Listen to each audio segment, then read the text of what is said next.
Meya wa Manispaa ya Shinyanga, Mheshimiwa Salum Kitumbo amefanya ziara ya kushitukiza katika soko la Kambarage lililopo kata ya Kambarage, Shinyanga mjini.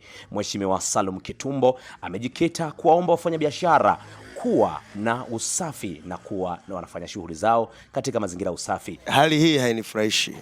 Hatuwezi kufanya biashara katika mazingira ya namna hii. Haya mazingira ni machafu. Hapa pana uwezekano mkubwa kabisa wa kutokea hata milipuko ya magonjwa. Katika hali ya namna hii hatuwezi. Na wataalamu wetu nitawaita. Mimi nimefanya hii kama tu surprise visit. Sikumwambia mtu yoyote. Sikumweleza mtu yoyote. Nimekuja tu kujionea hali jinsi ilivyo kama mimi pamoja na Mheshimiwa Diwani.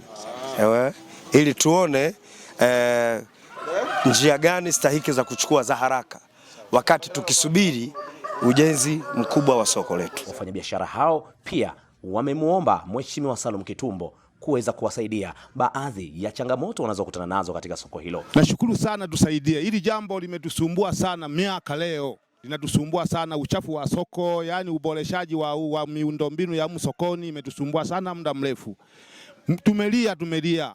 Bwana Afya wamekuja, tumepeleka taarifa sehemu husika, lakini hatusaidii. Tunaomba msaada wenu, mtusaidie sana waheshimiwa. Asanteni sana. Moja kati ya changamoto hizo ni pamoja na kumuomba Mheshimiwa Salum Kitumbo kumuomba vifusi ili viweze kujazwa katika maeneo ambayo yanatuamisha maji.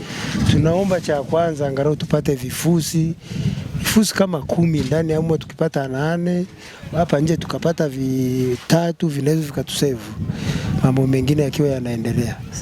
Tunaomba mtusaidie kwa sababu hata magonjwa yanaweza yakalipuka, kwa sababu ukiangalia hali iliyoko hapa sio nzuri kiujumla. Nikuhakikishie hilo tunakwenda kulisimamia. Mimi kama mstahiki meya wa Manispaa ya Shinyanga pamoja na wenzangu hawa, siwezi kukubaliana na jambo lolote lile la hovyo. Siwezi. Umeelewa bwana? Huu uongozi ni uongozi mpya, umekuja na mipango yake mipya.